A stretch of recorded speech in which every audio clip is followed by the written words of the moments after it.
আমি রাসেল। আশা করছি আপনারা সবাই ভালো আছেন এবং ভালোর দলে আছেন। আমিও ভালো আছি আর ভালোর দলে আছি। নতুন একটা ঘটনায় যাব, যেভাবে লেখা আছে আমি সেভাবেই পড়ে শোনাচ্ছি।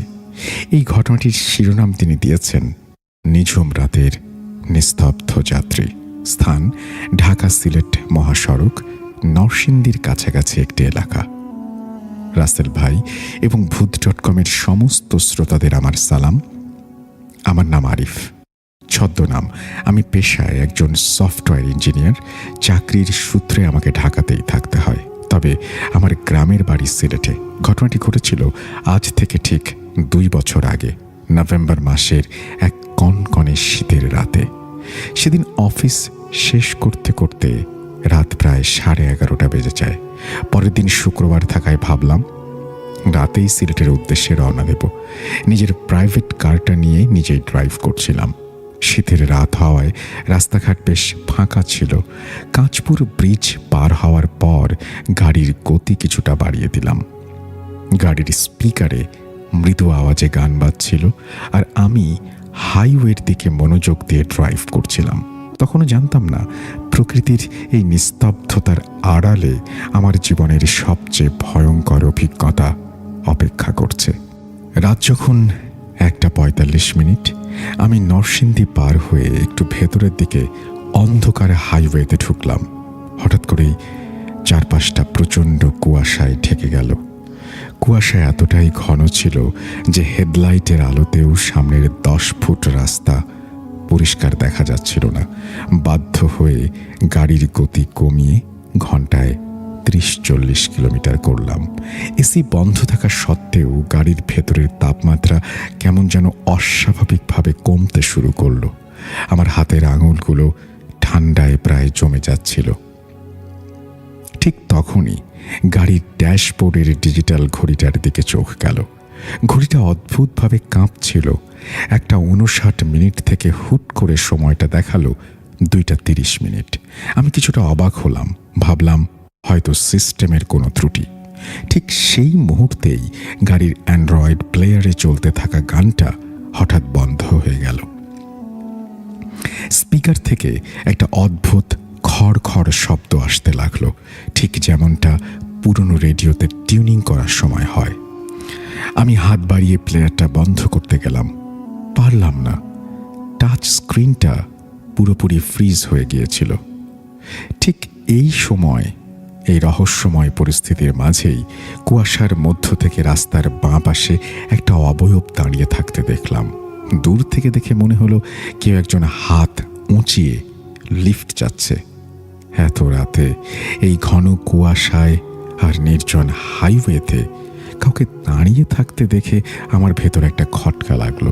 কিন্তু একজন মানুষ হিসেবে মানবিকতার খাতিরে ভাবলাম হয়তো কোনো বিপদে পড়েছেন। আমি গাড়িটা ঠিক তার সামনে এনে থামালাম। গাড়ির গ্লাসটা কিছুটা নামিয়ে দেখলাম একজন মাঝবয়সী ভদ্রলোক দাঁড়িয়ে আছেন। পরনে একটা হালকা ধূসর রঙের চাদর জড়ানো, মাথায় মাফলার। ওনার চেহারাটা কুয়াশা আর অন্ধকারের কারণে খুব একটা স্পষ্ট বোঝা যাচ্ছিল না। তিনি অত্যন্ত শান্ত কিন্তু ভারী গলায় বললেন, বাবা, একটু সামনে যাবে? আমার গাড়িটা নষ্ট হয়ে গেছে, একটু এগিয়ে দিলে উপকার হতো। ওনার গলার আওয়াজটা কেমন যেন যান্ত্রিক আর প্রতিধ্বনিত হচ্ছিল।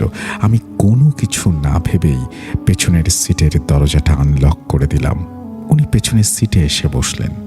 দরজাটা বন্ধ হওয়ার সাথে সাথেই গাড়ির ভেতরে একটা তীব্র পচা মাটির গন্ধ ছড়িয়ে পড়ল, ঠিক যেমনটা অনেক দিন বন্ধ থাকা পুরনো ভেজা ঘরে বা কবরস্থানের আশেপাশে পাওয়া যায়। উনি বসার পর আমি গাড়ি চালানো শুরু করলাম। আয়না দিয়ে ওনাকে দেখার চেষ্টা করলাম, কিন্তু অদ্ভুত বিষয় হলো পেছনের সিটটা অন্ধকার দেখাচ্ছিল। হেডলাইটের আলো পেছনের গ্লাস দিয়ে ঢুকলেও ওনার অবয়বটা ঠিকঠাক রিফ্লেক্ট হচ্ছিল না। শুধু বোঝা যাচ্ছিল কেউ একজন মাথা নিচু করে বসে আছেন। আমি পরিবেশটা হালকা করার জন্য জিজ্ঞেস করলাম, আঙ্কেল, আপনার গাড়িটা কোথায় নষ্ট হয়েছে? মেকানিক ডাকবেন? কোনো উত্তর এলো না। আমি আবার জিজ্ঞেস করলাম, আপনি যাবেন কোথায়? এবারও সম্পূর্ণ নীরবতা।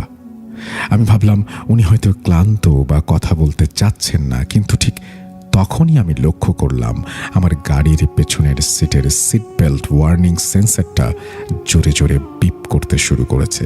ডিসপ্লেতে দেখাচ্ছে পেছনের সিটে কেউ বসেনি, অথচ পেছনের ভারী চাদর জড়ানো মানুষটাকে আমি স্পষ্ট দেখতে পাচ্ছি। আমার মেরুদণ্ড বেয়ে একটা শীতল স্রোত নেমে গেল। আমার কপালে ঠান্ডা ঘাম জমতে শুরু করলো। আমি কাঁপা হাতে ঘড়ির দিকে তাকালাম। ঘড়ির কাঁটা যেন থমকে গেছে। 2:30 আটকে আছে সময়। এই 20 মিনিট আমার জীবনের সবচেয়ে দীর্ঘ এবং ভয়ঙ্কর 20 মিনিট ছিল। আমি এক্সেলেটরে চাপ দিলাম, কিন্তু গাড়ি যেন আগের চেয়েও ভারী হয়ে গেছে। কোনো এক অদৃশ্য শক্তি আমার গাড়িটাকে পেছন থেকে টেনে ধরে রেখেছিল। রাত তখন আনুমানিক 2:50 হওয়ার কথা, যদিও ঘড়িতে 2:30 দেখাচ্ছিল। সামনে একটা কালভার্ট বা ছোট ব্রিজ। ঠিক তখনই পেছনের সিট থেকে একটা দীর্ঘশ্বাস ছাড়ার শব্দ পেলাম। সেই শব্দটা কোনো মানুষের স্বাভাবিক শ্বাসের মতো ছিল না। মনে হচ্ছিল কেউ ফুঁসফুঁসের শেষ বাতাসটুকু ছেড়ে দিচ্ছে। আমি আর লোভ সামলাতে পারলাম না। ভয়ে কাঁপতে কাঁপতে পেছনের দিকে তাকালাম। আমি আয়নার দিকে তাকিয়ে যা দেখলাম তা দেখার জন্য আমি মেন্টালি একদমই প্রস্তুত ছিলাম না। পেছনের সিটে বসা সেই লোকটির মাফলারটা কিছুটা সরে গেছে। ওনার মুখের চামড়া বলতে কিছু নেই, পুরোটা ঝলসানো আর মাংস গলে হাড় বেরিয়ে আছে। সবচেয়ে ভয়ঙ্কর ছিল ওনার চোখ দুটো। সেখানে কোনো চোখের মণি ছিল না, সম্পূর্ণ শূন্য, এবং কোটর থেকে টপ টপ করে কালো তরল পদার্থ ছড়াচ্ছিল। তিনি আমার দিকে তাকিয়ে একটা পৈশাচিক হাসি দিলেন।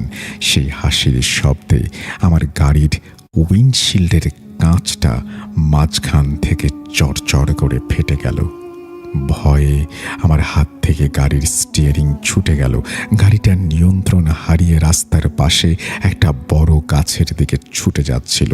আমি চোখ বন্ধ করে শুধু আল্লাহর নাম জপতে লাগলাম আর জোরে ব্রেক চাপলাম। একটা বিকট শব্দ হলো এবং তারপর সব শান্ত। আমার যখন জ্ঞান ফিরল তখন ভোরের আলো ফুটতে শুরু করেছে। কুয়াশা কেটে গেছে। আমি আবিষ্কার করলাম আমার গাড়িটা রাস্তার পাশে একটা গাছের ঠিক 2 ইঞ্চির সামনে এসে থেমে গেছে। অলৌকিকভাবে গাড়ির কোনো ক্ষতি হয়নি। আমিও সুস্থ আছি, কিন্তু গাড়ির পেছনের সিটের দিকে তাকিয়ে আমি স্তব্ধ হয়ে গেলাম। পেছনের সিটটা সম্পূর্ণ খালি, কিন্তু সেখানে একদলা ভেজা পচা মাটি পড়ে আছে, আর গাড়ির উইন্ডশিল্ডের কাঁচটা সত্যিই মাঝখান থেকে ভাঙা। আমি দ্রুত গাড়ি স্টার্ট দিয়ে কাছের একটি হাইওয়ে পুলিশ ফাঁড়ির সামনে গিয়ে থামলাম। সেখানে ডিউটিতে থাকা এক প্রবীণ পুলিশ অফিসারকে পুরো ঘটনা খুলে বললাম। আমার কথা শুনে ওনার মুখে কোনো আশ্চর্যের ছাপ দেখা গেল না। তিনি একটা দীর্ঘশ্বাস ফেলে বললেন, বাবা, তুমি অনেক ভাগ্য ভালো যে বেঁচে ফিরেছ। ঠিক 2 বছর আগে নভেম্বর মাসের এই 25 তারিখে ওই কালভার্টের কাছে একটা গাড়ির দুর্ঘটনায় একজন মাঝবয়সী লোক চাদর গায়ে আগুনে পুড়ে মারা যান। তারপর থেকে প্রতি বছর এই শীতের রাতে অনেক চালকই ওনাকে লিফট নিতে দেখেছেন। যারা ওনার দিকে সরাসরি তাকিয়েছে তাদের অনেকেই আর ফিরে আসেনি। পুলিশ অফিসারের কথা শুনে আমার শরীর শিউরে ওঠে। আজ 2 বছর হয়ে গেছে, কিন্তু এখনো রাতে একা ড্রাইভ করার সময় পেছনের সিটের দিকে তাকালে আমার বুকটা কেঁপে ওঠে। মনে হয় কেউ একজন চাদর মুড়ি দিয়ে আমার ঠিক পেছনেই বসে আছে। আমার জীবনের এই ভয়ঙ্কর সত্য ঘটনাটি আপনাদের সাথে শেয়ার করলাম। ঘটনাটি আপনাদের যদি ভালো লাগে তাহলে ভূত.com-এর আগামী কোনো পর্বে আপনি যদি প্রচার করেন অত্যন্ত খুশি হব। যদি ঘটনাটি নির্বাচিত হয় ইমেইল বা মেসেজের মাধ্যমে আমাকে একটু জানিয়ে দেবেন। এই বলেই তিনি তার ঘটনা শেষ করেছেন। আশা করছি এই ঘটনাটি আপনাদের ভালো লেগেছে। তারপরে তিনি তার আসল নাম সেটিও শেয়ার করেছেন আমার সাথে। আমি সেটা পড়ছি না, কারণ তিনি নাম প্রকাশে অনিচ্ছুক। ছদ্মনামেই আমরা তাকে চিনব। আমরা চলে যাব আমাদের পরবর্তী ঘটনায়। আজ আবার শুনতে পাচ্ছেন শব্দটা? ভয়ের আরেক নাম ভূত.com with Russell.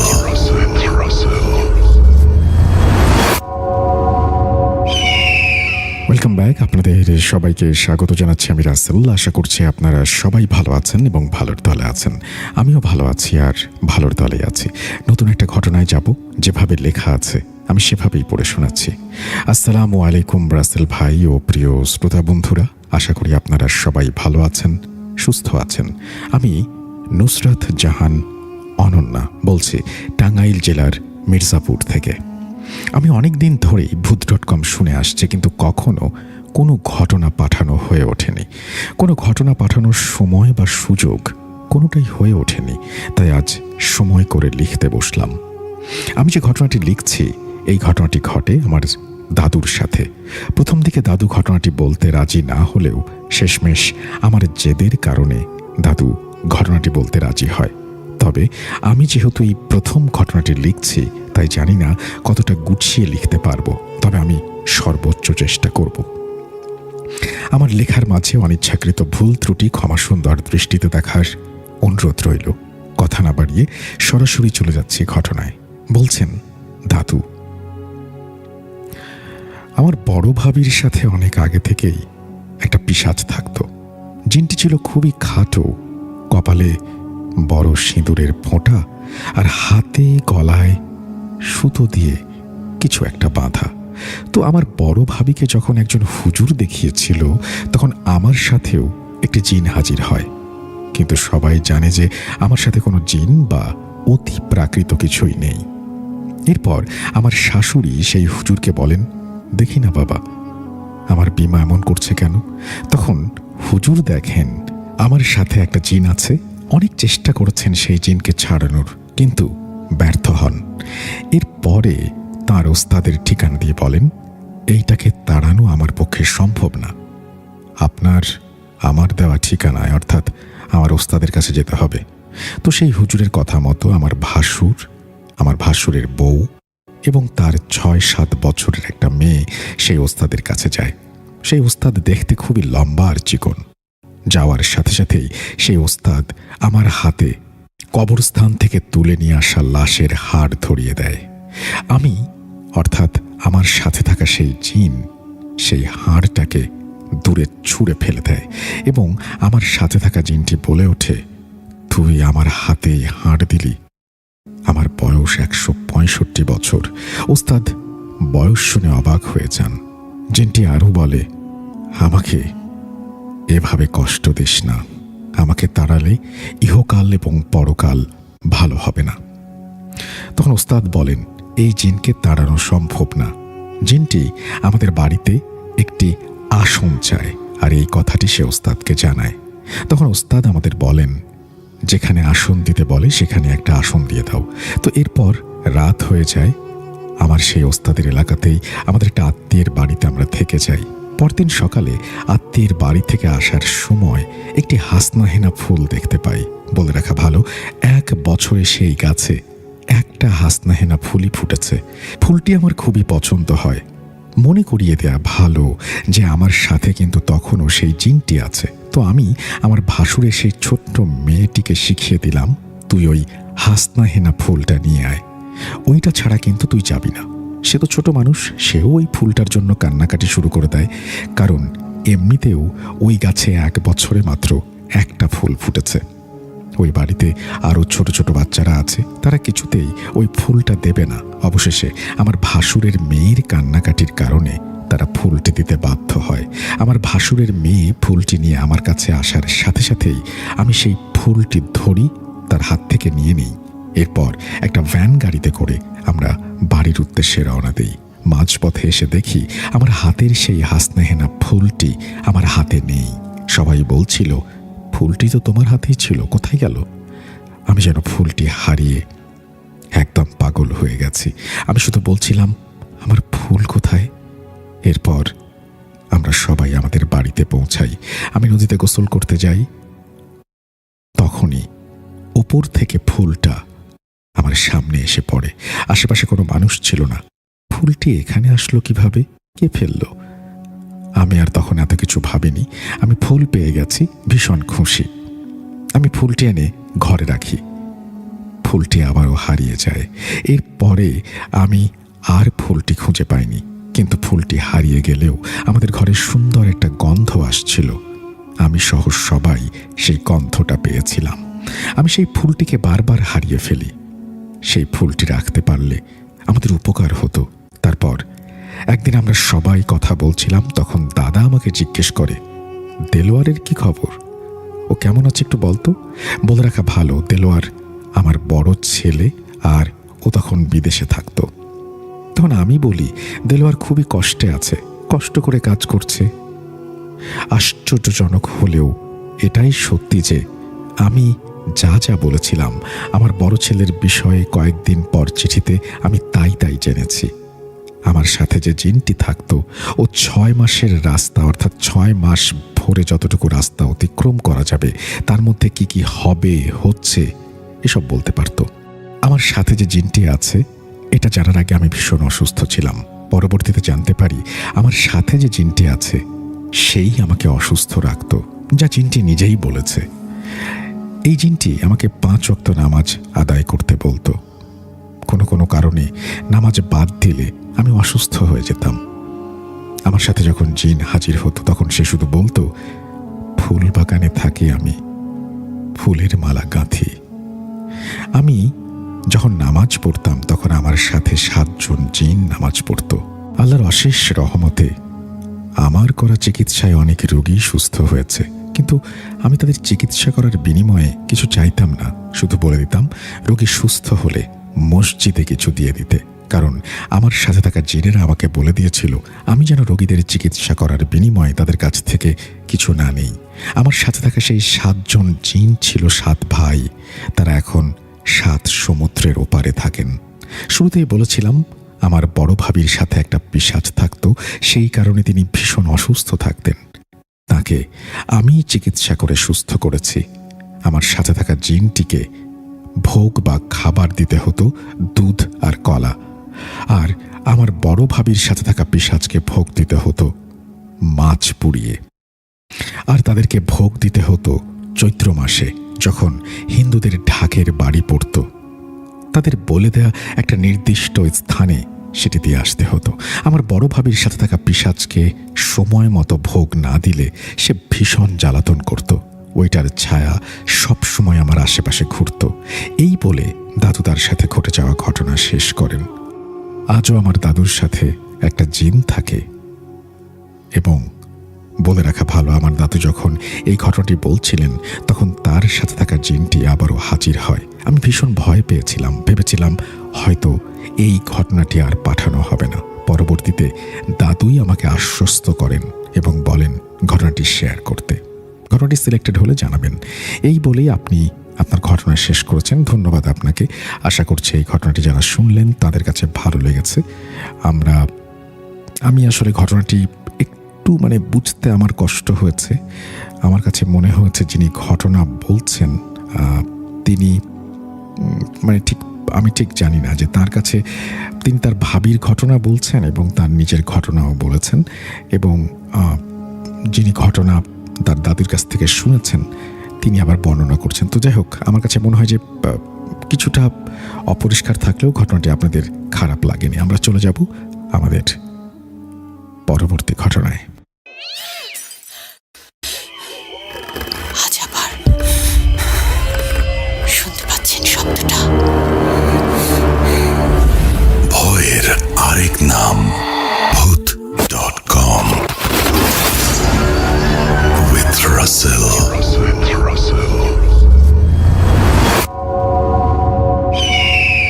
Welcome back. আপনাদের সবাইকে স্বাগত জানাচ্ছি আমি রাসেল। আশা করছি আপনারা সবাই ভালো আছেন, ভালোর তলে আছেন। আমিও ভালো আছি আর ভালোর তলে আছি। নতুন একটা ঘটনায় যাব, যেভাবে লেখা আছে আমি সেভাবেই পড়ে শোনাচ্ছি। আসসালামু আলাইকুম রাসেল ভাই, আশা করি আল্লাহর অশেষ রহমতে ভালো আছেন। আমি ভূত.com-এর একজন নিয়মিত শ্রোতা। আগে ভূত FM শুনতাম নিয়মিত, তারপর হঠাৎ অনুষ্ঠানটি বন্ধ হয়ে যাওয়াতে খুব মন খারাপ হয়েছিল। তারপর একদিন ভাইয়া জানায় যে নতুন করে ভূত.com শুরু হয়েছে। অনেকদিন ভাবছিলাম ঘটনা পাঠাবো, একটা ইমেল পাঠিয়েছিলাম, কিন্তু কিছু ত্রুটির জন্য হয়তো ঘটনাটি আপনার কাছে পৌঁছায়নি। আজকে আবার একটি ইমেল পাঠাচ্ছি। আরও একটি কথা, আমার সুযোগ বা ইচ্ছা কোনোটাই নেই স্টুডিওতে এসে ঘটনা শেয়ার করার, কারণ আপনার কণ্ঠে শ্রোতারা যদি ঘটনাটি শুনতে পান সেটাতে উনি খুশি হবেন, এরকম কথাই বলেছেন তিনি। তারপরে লিখছেন, আমার নাম ফাহমিদা আহমেদ উর্মি, আমার বাসা কিশোরগঞ্জ জেলার বাজিতপুর থানার সরারচর ইউনিয়নের কামালপুর নামের গ্রামে। ঘটনায় অনিচ্ছাকৃত ভুল ত্রুটি হলে ক্ষমা করবেন। কথা না বাড়িয়ে ঘটনায় যাওয়া যাক।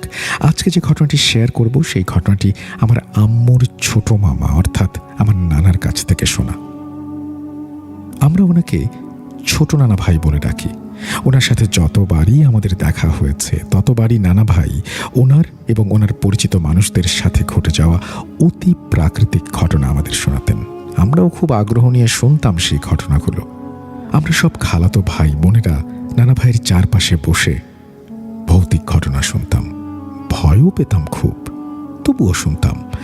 তেমনি একটি ঘটনা আজকে আপনাদের সাথে শেয়ার করছি। ঘটনাটি ছোট নানা ভাইয়ের বন্ধুর সাথে ঘটে যাওয়া একটা ঘটনা। ছোট নানা ভাই যেভাবে ঘটনাটি বলেছেন আমি ঠিক সেভাবেই বলার চেষ্টা করছি। ঘটনাটি ঘটে আজ থেকে প্রায় 40 থেকে 45 বছর আগে। তো আমার ছোট নানা ভাইয়ের বন্ধু রহিম ছদ্মনাম, তিনি বিয়ে করেন 2 গ্রাম পরে একটি গ্রামে। সদ্য বিয়ে করেছেন রহিম, বউ গেছে বাবার বাসায় বেড়াতে, রহিমও দাওয়াত পেয়েছে শ্বশুর বাড়িতে। তো রহিম চিন্তা করে সে তার বন্ধু পলাশকে নিয়ে শ্বশুর বাড়িতে যাবে। পলাশ নামটিও ছদ্ম। তখনকার সময় তো আর মোবাইল বা যোগাযোগ ব্যবস্থা এরকম ছিল না, তাই রহিম নিজে গিয়েই পলাশকে জানিয়ে আসার সিদ্ধান্ত নেয়। সৌভাগ্যবশত রহিমের সাথে পলাশের বাজারেই দেখা হয়ে যায় এবং রহিম পলাশকে জানিয়ে দেয় তার সাথে তার শ্বশুর বাড়ি যেতে হবে। পলাশও রাজি হয়ে যায়। তো কথা হয় তারা মাগরিবের নামাজের পর রওনা দেবে। পলাশ যেন রহিমের বাসায় চলে আসে এবং রাতে ওইখানে থাকবে। যেই কথা সেই কাজ। রহিম মাগরিবের নামাজ শেষ করে এসে দেখে পলাশ রহিমের বাড়ির সামনে রাস্তায় দাঁড়িয়ে আছে। তো রহিম বলে, কিরে তুই এখানে দাঁড়িয়ে আছিস, চল বাড়িতে চল। তখন পলাশ বলে, না থাক, আমি এখানেই দাঁড়াচ্ছি, তুই তাড়াতাড়ি তৈরি হয়ে আয়। তখন রহিম বলে, তুই একটু দাঁড়া, আমি এক্ষুনি আসছি। তখন শীতকাল, তো রহিম গরম জামা কাপড় আর চাদর পরে আসে। তারপর তারা রওনা দেয় শ্বশুর বাড়ির উদ্দেশ্যে। তখনকার সময় সন্ধ্যা হলেই চারপাশ একদম নীরব হয়ে যেত, কোথাও কোনো মানুষ নেই, রাস্তায় শুধু তারা 2 জন। তো তাদের নিজেদের মতো তারা হাঁটছিল। হঠাৎ রহিম খেয়াল করলো পলাশ রহিমের থেকে কিছুটা দূরত্ব বজিয়ে রেখে হাঁটছে। যতবারই রহিম তার হাঁটার গতি কমিয়ে দেয়, পলাশের কাছাকাছি যাবার চেষ্টা করে, ততবারই কোনো না কোনো অজুহাতে পলাশ একটু পিছিয়ে পড়ে। রহিম এসব গুরুত্ব না দিয়ে স্বাভাবিকভাবেই হাঁটতে থাকে। এইভাবে হাঁটতে হাঁটতে তারা অনেক দূর পর্যন্ত চলে আসে। তারপর যখন রহিম তার শরীরের চাদরটা ঠিক করার জন্য কাঁধে হাত দেয়, তখন সে পিচ্ছিল কিছু একটা অনুভব করে। মনে হয় কে যেন পেছন থেকে তার পিঠে থুতু দিয়েছে বা কিছু দিয়ে ভিজিয়ে দিয়েছে। তার পিঠে চাদর থাকায় সে সেটা অনুভব করতে পারেনি এতক্ষণ। তখন রহিমের পলাশের ওপর কিছুটা সন্দেহ হয়, কারণ এইসব অতি প্রাকৃতিক অভিজ্ঞতার কথা সে মুরব্বীদের কাছ থেকে আগেই শুনেছে।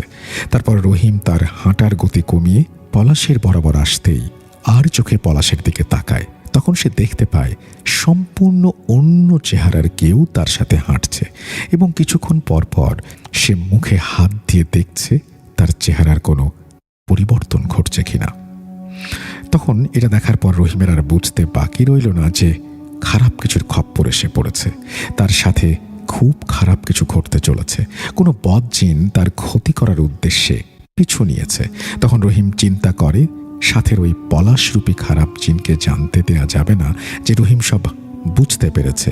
তখন সে মনে মনে তার জানা সব সূরা কালাম পড়তে থাকে। সে খেয়াল করে সে তার শ্বশুর বাড়ির গ্রামের কাছে চলে এসেছে এবং সামনে কিছু দূরে মিটমিট করে আলো জ্বলছে। সে ৭-৫ না ভেবে দৌড় লাগায়, একটি বাড়ির উঠোনে গিয়ে হুমড়ি খেয়ে পড়ে। সেই সাথে পেছন থেকে শুনতে পায় পলাশ রূপ ধারণকারী সেই জিনটি বলছে আজকে সে একটুর জন্যই বেঁচে গেছে। তারপর রহিমের চিৎকার শুনে ওই বাড়ির লোকেরা বেরিয়ে আসে। তাদেরকে রহিম তার সাথে ঘটে যাওয়া ঘটনা খুলে বলে। তারপর তারা রহিমকে গোসল করিয়ে রাতে বাড়িতে থাকার ব্যবস্থা করে দেয়। তারপর তার শ্বশুর বাড়িতে খবর পাঠানো হয় এবং তার পরদিন সকালে তার শ্বশুর বাড়ির লোকেরা এসে রহিমকে সেইখান থেকে নিয়ে যায়। রহিম জ্বরে ভুগেছিল প্রায় সপ্তাহখানেক।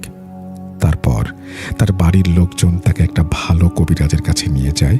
সব শুনে কবিরাজ তাকে পানি পড়াও একটা তাবিজ দেয় আর বলে, তুমি ওই দিন ভাগ্যের জোরে বেঁচে গেছো, না হয়তো ওইটা যে তোমাকে মেরে ফেলতো তোমার বন্ধুর রূপ ধারণকারী খারাপ জিনটা। তুমি যখন বাজারে দাঁড়িয়ে পলাশকে তোমার সাথে যাওয়ার কথা বলছিলে তখন ওই জিনটা তোমাদের বেড়াতে যাওয়ার পরিকল্পনা শুনে ফেলে এবং তোমার বাড়িতে পলাশ রূপ ধারণ করে এসে তোমার সঙ্গে যায়। তখন তুমি অজুরত অবস্থায় থাকায় তোমার কোনো ক্ষতি করতে পারেনি, কিন্তু সে সুযোগের অপেক্ষায় ছিল। সুযোগ বুঝে তোমাকে হয়তো মেরেও ফেলতো, কিন্তু তখন তুমি বিভিন্ন দোয়া কালাম পড়ার কারণে তোমার ভাগ্য ভালো থাকায় বেঁচে গেছো। পরে জানা যায় পলাশের কোনো একটা জরুরি কাজ থাকায় ওই দিন রহিমের বাসায় যেতে তার ঘণ্টাখানেক দেরি হয়ে যায়। সে গিয়ে দেখে রহিম অনেকক্ষণ আগেই শ্বশুর বাড়ির উদ্দেশ্যে রওনা হয়ে গেছে। ঘটনাটি সত্য ঘটনা, যদি ভালো লাগে প্রচার করবেন। এই বলেই তিনি তার ঘটনা শেষ করেছেন। ভূত.com দীর্ঘজীবী হোক সেই প্রত্যাশা করেছেন। তারপরে তিনি তার ফোন নাম্বারও শেয়ার করেছেন, যেটি আমি উল্লেখ করছি না। আপনাকে অসংখ্য ধন্যবাদ। আশা করছি এই ঘটনাটি যারা শুনছেন তাদের ভালো লেগেছে। যদি ভালো লাগে অবশ্যই এই লিঙ্কটি শেয়ার করুন আপনার কাছের মানুষের সাথে, প্রিয় মানুষের সাথে। আমরা চলে যাব আমাদের পরবর্তী ঘটনায়। আজ আবার শুনতে পাচ্ছেন শব্দটা? ভয়ের আরেক নাম ভূত.com with Russell.